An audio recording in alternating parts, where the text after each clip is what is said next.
भारत माता की जय। मौत की मंडियों में सबने बढ़ बढ़ के बोलियां दी हैं। जब भी मांगी मेरे देश ने कुर्बानी, माओ ने भर भर के झोलियां दी हैं। आज मेरा ये फर्ज भी है, मेरी जिम्मेदारी भी है और मुझ पर यह कर्ज भी है। मैं समंदर को कोशिश कर रहा हूं आज अल्फाजों में बांधने की। आओ झुक कर करें सलाम उन्हें जिनका ये मुकाम आता है। बड़े खुश नसीब होते हैं वो लोग जिनका लहू वतन के काम आता है। इसके आगे तभी देखना जब कुछ वक्त हो खाली।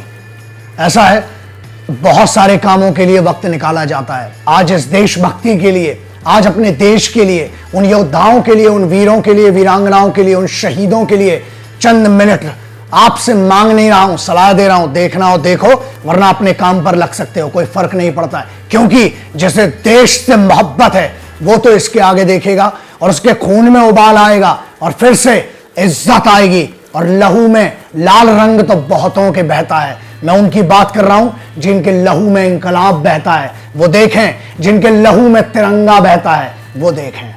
गरकौन गांव कारगिल, 2 मई सन 1999।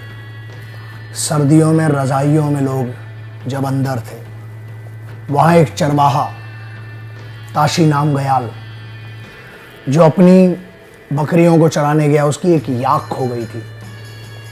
उसको ढूंढते ढूंढते 10:42 जब सूरज भी नहीं निकलता है पहाड़ियों पर, उस समय इस चरवाहे ने, ताशी नाम गयाल, इसने देखा कि सामने की पहाड़ियों पर कुछ उसको हलचल दिखी। क्योंकि इसने अपने बायनोकुलर से जब देखा तो दूरबीन में इसको कुछ हलचल दिखी और भागा भागा आया। और वहीं से शुरुआत हुई एक बहुत बड़े युद्ध की, बहुत बड़ी कहानी की, जिसे आप और हम कारगिल युद्ध के नाम से जानते हैं। ऑफिशियल डेट मानी गई 19 मई सन 1999 जब यह शुरुआत हुई। लेकिन मैं बताता हूं और मेरी कोशिश है, शुरुआत जहां से हुई वो था 2 मई सन 1999। Temperature 47.5 degree Celsius. जहां खून सूख जाता है, श्वास रुक जाती है, वहां पर भी सेना खड़ी हुई थी। उसने ये 6 बंदों की घुसपैठ देखी कहां। बटालिक सेक्टर के गरकौन गांव में रहता था और वहां से चलते चलते बंजू टॉप पर पहुंचा। और बंजू टॉप में जब इसने सामने की पहाड़ी पर देखा तो 6 लोगों की घुसपैठ हो रही थी। और उसके बाद दौड़ते दौड़ते आया, क्योंकि उसके लिए भी एक नई बात थी। और जो वहां के लोकलाइट्स होते हैं और जो हैं, एक बात आपको बहुत अच्छे से ध्यान से रखना पड़ेगी कि वो सब हिंदुस्तानी हैं और उन्हें ये कश्मीर और जम्मू इस मुद्दे से कोई मतलब नहीं है। क्योंकि उनके बाप दादाओं ने जय हिंद, वंदे मातरम, इंकलाब जिंदाबाद और हिंदुस्तान जिंदाबाद कहा है।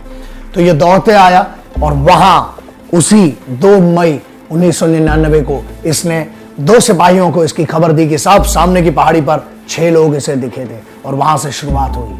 5 मई 1999 को 4 पेट्रोल पार्टीज को इंडियन आर्मी की ऊपर भेजा गया, सर्च पार्टी के जैसा। लेकिन एक हादसा हुआ। हमारे 5 सिपाहियों को बंधक बना लिया गया, उन्हें टॉर्चर किया गया और उनको टुकड़े में काट दिया गया।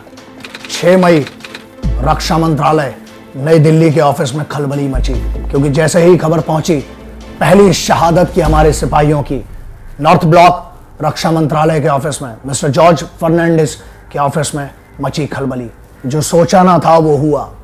8 मई को जब ये खबर इस्लामाबाद के हेडक्वार्टर्स में पहुंची तो वहां मची हुई खलबली के कारण 9 मई सन 1999 की शाम को वहां से हैवी आर्टी शेलिंग की गई। पूरा का पूरा एम्यूनिशन डिपो हमारा उड़ाया गया और वहां पर ऑर्डिनेंस हेडक्वार्टर्स जो हमारे थे, वहां पर 127 करोड़ रुपए का नुकसान पहले ही दिन पाकिस्तानी आर्टी शेलिंग के कारण हुआ। 10 मई को कैबिनेट कमेटी ऑन सिक्योरिटी की एक बहुत बड़ी ब्रीफिंग हुई ऑप्स रूम में, जो कि आर्मी का ऑपरेशन रूम है। वहां पर एक स्पेशल ब्रीफिंग में पूरा बताया गया, क्योंकि 10 मई 1999 तक बहुत ज्यादा आर्टी शेलिंग पाकिस्तान की तरफ से होने लगी थी और अब अलार्म बज चुका था और अब अलर्ट होने की बात जरूरी थी, वाजिब थी। 14 मई को जो जाट रेजिमेंट की पहली टुकड़ी गई थी, जो सर्च टीम थी, पेट्रोल टीम थी, आके आराम कर रही थी, उस समय कैप्टन सौरभ कालिया और उसके साथ उनके कुछ लोगों को वहां से बंधक बना लिया गया, वहां से अगवा कर लिया गया। उसके बाद जो हुआ वो किसी भी युद्ध के नियम के खिलाफ था। पहले उनकी आंखें निकाली गई, उसके बाद उनका सर काटा गया, उसके बाद शरीर के हजारों छोटे टुकड़े किए गए और बोरे में भर के फेंक दिया गया। ये किसी भी युद्ध की नीति, किसी भी युद्ध के नियम के हिसाब से इनह्यूमन था, अमानवीय था। लेकिन उसके बाद ये समझ में आ गया कि ये चंद घुसपैठिए नहीं थे, ये बहुत बड़ी साजिश थी और बहुत बड़ा एक युद्ध का ऐलान 14 मई के दिन लग रहा था कि अब ये जो बात है ये बढ़ेगी। बड़ी बात ये थी जो बहुत कम लोगों को पता है, लेकिन पता होना चाहिए कि उसी दौरान जब लेफ्टिनेंट सौरभ कालिया का प्रमोशन हुआ, 1 महीने भी नहीं हुए थे, अपनी पहली पेमेंट भी नहीं ले पाया था वो बच्चा, वो लड़का, वो ऑफिसर कैप्टन सौरभ कालिया अपनी कप्तान के तौर पर पहली पेमेंट भी नहीं ले पाया था। और माँ बाप को तो बाद में बहुत पता चला कि उनके बेटे के शरीर के टुकड़े भी नहीं नसीब हुए। मस्को और बटालिक सेक्टर के बीच में 16 और 17 तारीख को, 17 मई को यह पता चला, कारगिल से उत्तर की तरफ, नॉर्थ की तरफ लगभग 80 किलोमीटर के पूरे दायरे में ऊंची ऊंची जितनी भी टॉप पहाड़ियां थी, जो भी पोस्ट थी, उनको कैप्चर करके बहुत अच्छी पोजीशन पर थे।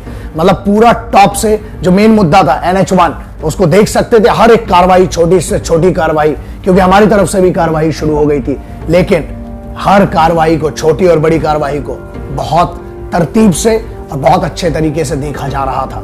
उनके पास भारी तादाद में बहुत ज्यादा एम्यूनेशन था, क्योंकि एक गोली के जवाब में आप 10 गोलियां या 50 गोली तभी मार सकते जब आपकी पोजीशन बहुत अच्छी हो, आपको समझ में आ रहा हो और आपके पास बहुत ज्यादा एम्यूनेशन हो। और उनके पास स्ट्रिंगर मिसाइल्स, एंटी एयरक्राफ्ट और जितने भी मल्टी बैरल गन्स थी वो थी उनके पास, और MMG मोटार मशीन गन्स की उनके पास इतनी तादाद थी, क्योंकि यहां से एक फायर खुलता था, वहां से 50 फायर आते थे। तब लगा कि मामला बहुत ज्यादा सीरियस है और 18 मई 1999 को यह खबर रक्षा मंत्रालय तक फॉरवर्ड की गई और 19 मई 1999 को औपचारिक तरीके से ऑफिशियली यह कहा गया कि 19 मई 1999 को कारगिल युद्ध की शुरुआत ऑफिशियली शुरू किया गया। अब एक बड़ा मोड़ था। 24 मई को सैन्य कार्यवाही निदेशालय, जहां उसका ऑपरेशन रूम था, वहां पर AY टिप्पणी सर को जनरल मलिक सर ने बुलाया। जनरल मलिक ने वहां पर इसलिए बुलाया क्योंकि 22 और 23 को जो रैकी की गई, जो उन्हें पूरा दौरा किया, उसके बाद उन्हें समझ में आ गया कि अब ये वॉर जोन है, और वॉर जोन का डिस्कशन करने के लिए उन्हें उस ऑपरेशन रूम में बुलाया गया। और उसके बाद डिस्कस हुआ कि एयर चीफ मार्शल से जो डिस्कस हुआ कि अब हमें एयर सपोर्ट की भी जरूरत पड़ेगी, और उसके बाद एयरफोर्स ने अपना मूवमेंट शुरू किया। बट एयर चीफ मार्शल की भी एक बहुत बड़ी प्रॉब्लम थी, क्योंकि स्ट्रेटेजिकल तौर पर मुंटोडालो और टाइगर हिल बहुत ज्यादा इंपॉर्टेंट था हमारे लिए वापस हासिल करना उसको। लेकिन जो मेन इशू ये रहा था कि माउंटेन्स में air strike is one of the biggest issues. But chief जो थे, उनने AY टिप्पणी सर ने अपने बेस्ट जो टीम थी, को टीम को बुलाया, और उसके बाद ऑर्डर्स हुए कि हमें ये किसी भी कीमत पर हासिल करना है। 24 मई मुंटोडालो और टाइगर हिल दोनों पर अटैक किया और पहला सक्सेसफुल ऑपरेशन वहां पर करके दिखाया, which was next to impossible, because जो कंडीशंस थी और टेम्परेचर भी बहुत कम चल रहा था। माउंटेन स्ट्रेटेजिकल पोजीशंस के हिसाब से हमारे लिए इंपॉर्टेंट था, लेकिन माउंटेन्स में एयर स्ट्राइक करना मौत को दावत देने के बराबर था। लेकिन ये जज्बा ही होता है जो लहू में बहने लगता है और कहता है कि दोस्त, शायद इसी दिन के लिए फौज ज्वाइन की थी। 25 मई 7 रेस कोर्स प्रधानमंत्री आवास नई दिल्ली पर एक प्रेस कॉन्फ्रेंस हुई, जो कि बहुत कम, आवास पर बहुत कम होती है। प्रेस कॉन्फ्रेंस हुई, वहां पर पूरे के पूरे साक्ष्य, तथ्य और जो भी फैक्ट्स थे अटल बिहारी वाजपेयी साहब ने पूरे प्रेस मीडिया के सामने रख दिए कि ये सिचुएशन है और हमारे साथ ये हो रहा है वहां पर वैली में, जम्मू एंड कश्मीर में। और उसके बाद एयर चीफ मार्शल AY टिप्पणी सर ने पूरी की पूरी एयर स्ट्राइक फुल स्विंग में खोल दी और अब शुरू हुआ हमारी स्ट्राइक का पहला दिन। 26 मई पठानकोट और श्रीनगर एयरबेस से उड़ान भरी गई। MiG-21, MiG-27 और Mi-17 हेलीकॉप्टर साथ में। अब बारी थी घायल परिंदों की, अब बारी थी उन लड़ाकू विमानों की जो बहुत गुस्से में अब तक भर चुके थे। और पहली स्ट्राइक की गई 26 मई सन 1999 को इंडियन एयरफोर्स के फाइटर्स जेट के द्वारा। सुबह 0.4590 पर हमला किया गया और उसके साथ ही बटालिक दोपहर के पहले तक बटालिक पर भी हमला किया गया और इसके साथ नीचे इंडियन आर्मी की इन्फेंट्री बटालियंस और आर्टिलरी के डिप्लॉयमेंट के साथ ऑफिशियली ऑपरेशन विजय और उसके साथ साथ एयरफोर्स का सफेद सागर, ये 2 ऑपरेशंस की शुरुआत हुई। लेकिन एक टेक्निकल प्रॉब्लम था।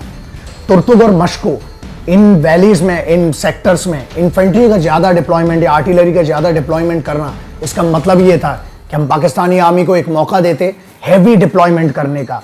और अगर एयरफोर्स के ज्यादा मूवमेंट दिखते, उसका एक इशू ये था कि हम उनको भी एक मौका दे रहे हैं वॉरफेयर खोलने का और उसके साथ साथ क्योंकि एक चोट खा चुके थे 1965 के जैसा। एयरफोर्स की एक नॉर्मल ड्रिल थी, लेकिन उसके जवाब में पाकिस्तानी एयरफोर्स ने बहुत भारी भरकम तरीके से बहुत बड़ा हमला किया था एयरफोर्स का। तो वो एक चिंता भी थी, टेक्निकल पॉइंट्स थे, लेकिन उसके बाद भी बहुत संभलते संभलते कदमों को आगे बढ़ाया और 26 मई का दिन बहुत बड़ा दिन था। सुबह से लेकर रात तक इंडियन आर्मी, हमारी इन्फेंट्री बटालियंस के लिए, हमारी आर्टिलरी के लिए और इंडियन एयरफोर्स के लिए भी। और अगर इसका आप बहुत गौर से अगर इसको सोचना है, ये प्रॉब्लम ये थी कि अगर बहुत ज्यादा वहां से आर्टिलरी के लिए हम मौका देते या उनके डिप्लॉयमेंट को मौका देते तो इसका पूरा का पूरा फायदा घुसपैठियों को होता, जो कि हमारे लिए और ज्यादा खतरनाक था, क्योंकि उसकी आर्टिस्ट शेलिंग के ही उसी के शेड में ये आगे बढ़ रहे थे। और अब क्या आगे बढ़ते, लगभग 11 किलोमीटर तक तो अंदर थे। So this was a very technical hitch and बहुत बड़ा कैच था। लेकिन 27 मई की सुबह जो हुआ वो एक बहुत बड़ा इतिहास का, बहुत बड़े इतिहास के पन्नों में लिखा जाएगा। 27 मई 1999 इतिहास में इसलिए भी है क्योंकि इंडियन एयरफोर्स के लिए एक बहुत बुरा दिन था और इंडियन एयरफोर्स के लिए एक बड़ी सीख भी थी, सबक भी था युद्ध के दौरान। जब फ्लाइट लेफ्टिनेंट नचिकेता अपना MiG-27 लेकर उड़े, उसके बाद दुश्मन के एरिया में जब जैसे ही फायर करने का सोचा, लेकिन पहाड़ पर चूंकि ऊंची पोजीशन पर घुसपैठिए बैठे हुए थे, वहां से एक स्ट्रिंगर मिसाइल ने MiG-27 को हिट किया। MiG-27 को जैसे ही हिट हुआ, गिरने के पहले पैराशूट उन्हें अपनी सीट इजेक्ट किया। पैराशूट से जैसे ही उड़े, बस प्रॉब्लम ये हो गया कि वहां से उन्होंने LOC के उस पार लैंड किया, जो कि दुश्मन का एरिया था, और उन्हें बंधक बनाया गया। प्रताड़ना शुरू हुई। प्रॉब्लम ये हो गई थी कि मिग हिट हो चुका है और हमारा पायलट हमें मिल नहीं रहा है, कम्युनिकेशन नहीं था। उसके बाद स्क्वाड्रन लीडर अजय आहूजा ने यहां से मिग से उड़ान भरी, लेकिन दूसरे पहाड़ की चोटी पर बैठे हुए दुश्मन ने फिर से हमला किया। स्ट्राइक हुआ, सेम इजेक्ट किया। और एक बुरी बात यह थी कि वहां से जब पैराशूट से लैंड कर रहे थे, उस दौरान हजारों गोलियों से स्क्वाड्रन लीडर अजय आहूजा को छन्नी कर दिया गया और उनके लाश के टुकड़े जमीन पर नीचे गिरे। लेकिन वही बात है ना कि उस सिपाही ने, उस ऑफिसर ने अपनी इस मां को फिर से उस 27 मई को अपने लहू से सींचा। सबके बस की बात नहीं होती है और सबके नसीब में भी नहीं होता है। शहादत में आंसू तो निकलते हैं, लेकिन उन आंसुओं में गुस्सा बहुत होता है। वो लहू की खुशबू होती है, वो मिट्टी का प्यार होता है। बैठे नहीं, इंडियन एयरफोर्स ने फिर से स्ट्राइक किया शाम तक 27 मई को, और पागलपन के तरीके से यहां से अपने तोपखाने नीचे से, पहाड़ के नीचे से तोपखाने के मुंह खोल दिए और शाम होते होते तक 0.4590 को अपने कब्जे में किया और पूरी ताकत से हमला किया। लेकिन कुछ जाने गई, और ऐसा है कि अब युद्ध के नियम होते हैं। युद्ध में जब जाते हैं तो सर पर कफन बांध के जाते हैं, और अब वो कफन मिट्टी में मिलने लगा था। इन्हीं हमलों के दौरान जो इन्फेंट्री बटालियंस थे नीचे से जो माउंट कर रही थी, मूव कर रही थी, उन्होंने 0.4590 और टाइगर हिल पर इकट्ठा हमला किया और बहुत बड़ा हमला किया।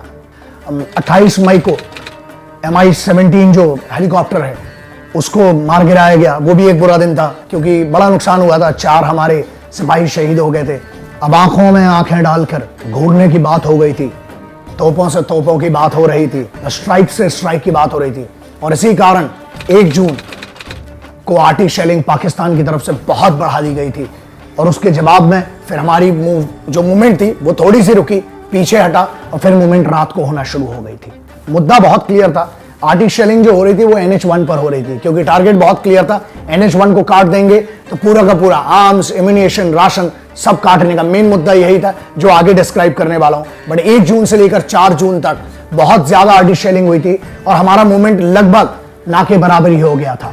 5 जून जबकि घुसपैठिए बहुत आगे तक आ गए थे, उस दिन 3 घुसपैठियों को मार गिराया गया। जब इंडियन आर्मी ने उन घुसपैठियों को मारा, बाद में जब उनके डॉक्यूमेंट्स चेक किए गए तब पता चला कि वो घुसपैठिए नहीं थे, क्योंकि अभी तक गाया जा रहा था, ये वाला राग अलापा जा रहा था। वो पाकिस्तानी आर्मी के सोल्जर्स थे, रेगुलर आर्मी के सोल्जर्स थे, और उनके डॉक्यूमेंट्स बाद में इंडियन गवर्नमेंट ने उनके साथ शेयर किए, पाकिस्तानी ऑफिशियल्स के साथ शेयर किए, और मीडिया में भी ये बताया गया कि अभी तक जो बात हो रही थी, अब ये बात ऑफिशियली, क्योंकि उनके डॉक्यूमेंट्स थे, उस पर आ गई थी और ये ऑफिशियली अनाउंस हो गया था कि पाकिस्तानी रेगुलर आर्मी के बंदे थे, ना कि कुछ घुसपैठिए। फौज गुस्साई हुई बैठी थी और 6 जून को अपनी पूरी ताकत से 3 डायरेक्शन से अब हमला बोल दिया और ऊपर चढ़े और अब घुसकर मारने वाली बात आ गई थी। तो यहां से 6 जून से ट्रायंगुलर पूरे के पूरे हमले कर दिए गए, कि सामने से नहीं कर सकते थे, दुश्मन ऊंचाई पर था। तीनों तरह से बहुत ज्यादा कैजुअलिटीज हुई थी हमारी, लेकिन फिर भी फौज आगे बढ़ रही थी। 9 जून को इंडियन आर्मी ने अपनी बहुत 2 स्ट्रेटेजिकल इंपॉर्टेंट पोजीशंस, जो की पोजीशंस थी बटालिक सेक्टर में, वो हासिल कर ली थी।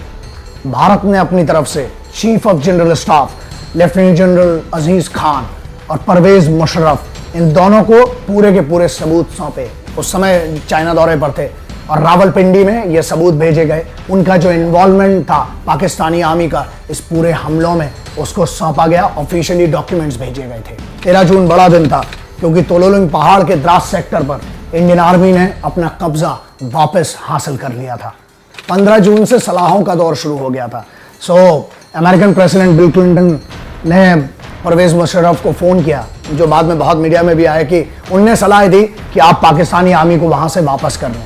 14 जून से लेकर 28 जून तक बहुत ज्यादा यही शेलिंग, यही फायरिंग, और बहुत ज्यादा हमारे वो जो भी था बराबरी की थी, कोई नहीं कह सकता था कि जीत हार क्या थी। उसके बाद 29 जून को टाइगर हिल के 2 बहुत इंपॉर्टेंट पॉइंट्स थे, जो स्ट्रेटेजिकल भी थे और वाइटल पॉइंट्स थे, उसको हासिल करने में इंडियन आर्मी ने एक कामयाबी हासिल की, जो कि थे पॉइंट 5060 एंड पॉइंट 5100। 2 जुलाई को एक बड़ा निर्णय लिया गया, क्योंकि पहाड़ी पर बैठे हुए दुश्मन पर आप सामने से हमला कर नहीं सकते थे, इसीलिए 3 प्रोन्ज स्ट्रैटेजी होती है, 3 प्रोन्ज अटैक सिस्टम होता है, त्रिशूल भेदिए या 3 आवामीय जो होता है, उस तरीके से 3 दिशाओं से हमला किया गया। और बहुत बड़ा दिन इसलिए था क्योंकि नुकसान अब बढ़ने वाला था। 3 जुलाई रात को 11:54 के बाद लगातार चली 14 घंटों की नॉन स्टॉप शेलिंग, फायरिंग और मुठभेड़ के दौरान हमने उसकी सुबह टाइगर हिल पर अपनी फतह पाई, जो कि बहुत बड़ा एक हौसला अफजाई थी, लेकिन नुकसान भी बहुत हुआ। 5 जुलाई इंडियन आर्मी ने पूरे द्रास सेक्टर का कंट्रोल फिर से अपने पास हासिल किया और उस दिन नवाज शरीफ ने अनाउंसमेंट किया complete withdrawal of Pakistani army. उनके पूरे विड्रॉल का अनाउंसमेंट भी उसी दिन हुआ था। 7 जुलाई बटालिक में है जुबार हाइट्स, जो कि हमने हासिल किया था, and that was a very big day. 11 July Pakistani army ने ऑफिशियली अपना विड्रॉल जो था वो शुरू कर लिया। पाकिस्तानी फौजें पीछे हटना शुरू करी और जितने भी की पॉइंट्स थे बटालिक में, उस पर इंडियन आर्मी ने अपना कब्जा पूरी तरह से वापस पा लिया। 14 जुलाई 1999 को प्राइम मिनिस्टर अटल बिहारी वाजपेयी साहब ने ऑपरेशन विजय की सक्सेस की घोषणा की, एंड उसी दिन अपनी शर्तें भी पाकिस्तान से आगे होने वाली सभी बातचीतें जो भी करना थी उसकी शर्तें क्लियर कर दी कि अब अगर बातचीत होगी तो हमारी शर्तों पर होगी। 15 से 25 जुलाई तक बहुत बड़े बड़े सर्च ऑपरेशंस किए गए चारों तरफ, पूरी घाटियों में, पूरी पहाड़ियों पर, पूरे सेक्टर्स में। और उसके बाद हमारे जो सिपाही थे, शहादत जिनकी हुई थी, उनकी चिताएं जलाई गई। लेकिन बात उससे बड़ी यह है कि हमने दुश्मन के भी जो हमारे पास जो उनकी लाशें थी, क्योंकि उनके देश ने तो लेने से मना कर दिया था, लेकिन कोई बात नहीं, हमने उसके बाद भी अपने दुश्मनों की लाशों को भी इज्जत से दफनाया। यही है युद्ध का नियम। सिपाही किसी भी देश का हो, वो अपने देश के लिए लड़ रहा है और हम उसकी इज्जत करते हैं। यही फौज के नियम, एथिक्स में आता है और बहुत जरूरी चीज है। इसीलिए हमने उनके भी सिपाहियों को इज्जत से दफनाया, उन्हें इज्जत दी, क्योंकि उन्हें ये हक है, उन्हें हक है इज्जत से दफन होने का, ना कि उन्हें नकारा जाए या उन्हें यह बोला जाए कि शायद ही हमारे सिपाही नहीं है। तो Indian Army stands for that dignity and stands for that सोल्जरहुड।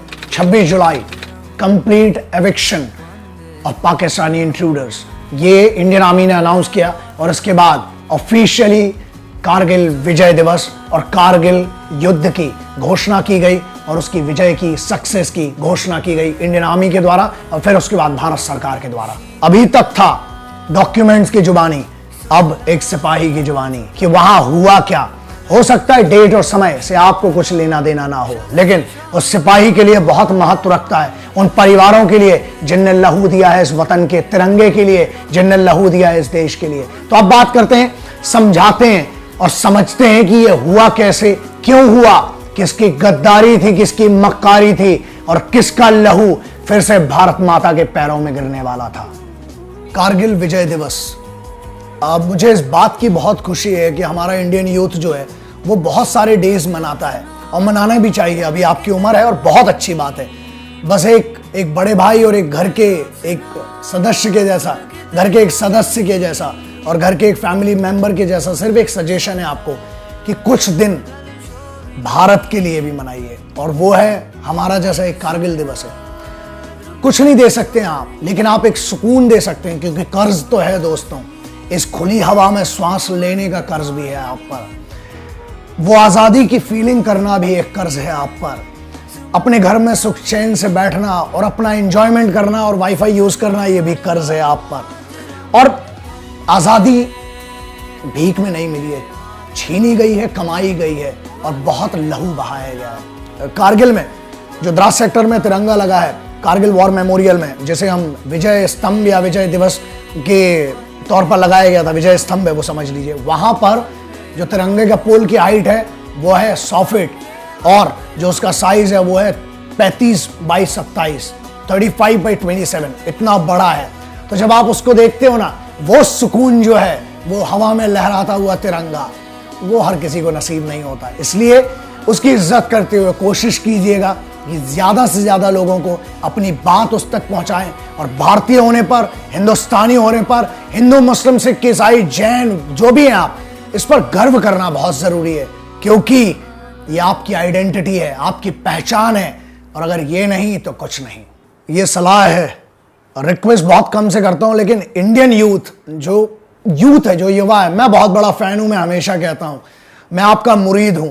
सो ये आप भी मैसेज दीजिएगा, ये हिंदू मुस्लिम सिख ईसाई मत करो यार, बांटो मत, बांटने की राजनीति मत करो, मिलकर मुट्ठी बांधो, क्योंकि जब मुट्ठी बंध के ठूसा पड़ता है ना तो चीर दिया जाता है। तो वो है कि वतन वालों, वतन ना बेच देना, ये धरती ये चमन ना बेच देना, शहीदों ने जान दी है वतन के वास्ते, शहीदों का कफन ना बेच देना।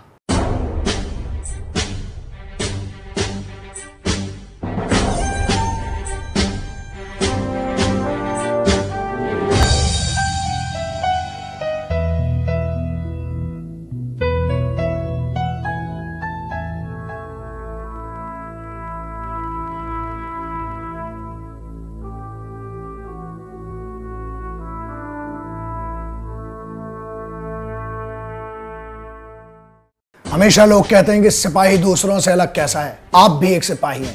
इस देश में जो भी आदमी ईमानदारी से घर पर एक रोटी कमा के लाता है, ईमानदारी से अपने बच्चों को खिलाता है, every individual is a soldier who is earning his bread and butter with the honesty.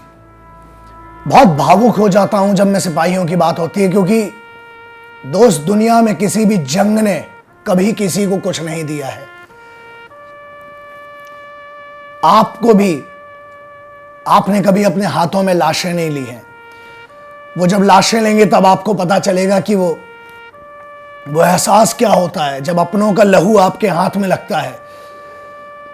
वो अलग बसंती है, वो हर के समझने की बात नहीं है। हर आदमी सिपाही है और जंग कभी किसी को कुछ नहीं देती है। एक वॉर से सिर्फ और सिर्फ नुकसान होता है, चाहे बॉर्डर के इस पार हो चाहे बॉर्डर के उस पार हो, सिर्फ नुकसान होता है। तो उनकी इज्जत है।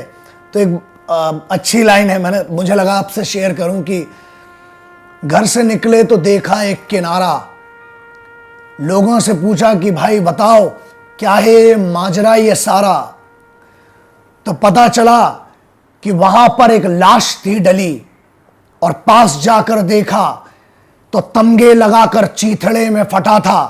पता चला मर गया सिपाही हमारा, वो सिपाही बेचारा। जब उसकी जर्जर स्थिति देखी तो मालूम हुआ कि भूख से मरा था तमगे लगाकर, वो सिपाही था इस देश का बेचारा।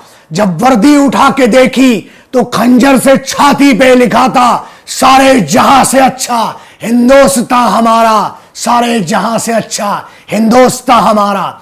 उस जज्बे की उसकी कदर करना, हर हिंदुस्तानी के लिए और दुनिया के हर सिपाही की इज्जत करना हमारा फर्ज है, हमारा कर्ज है, और उसको निभाना बहुत जरूरी है।